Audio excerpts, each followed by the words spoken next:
Nuestra comunidad está situada en la calle de la Força, número 12 de Girona.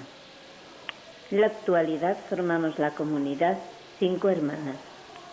Comenzamos el día haciendo nuestra oración personal y comunitaria en esta capilla.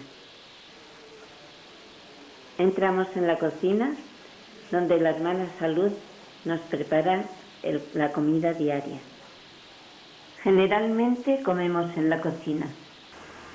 La hermana Salud prepara el pescado para la noche. Para hoy tenemos ensalada de garbanzos y un bistec.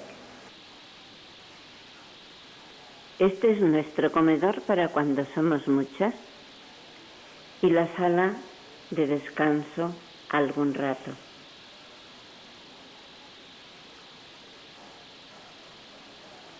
Y esta sala contigua a la capilla es donde nos reunimos con los laicos de San José de Gerona una vez al mes, en la misma planta donde vivieron María Gay y las primeras hermanas fundadoras. Estamos en el 4º piso, que en tiempo de nuestra madre fundadora era el 3º.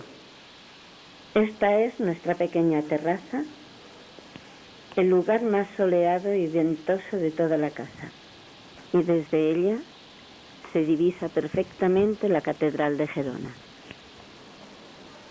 Y a lo lejos parte de Gerona que se ve desde aquí.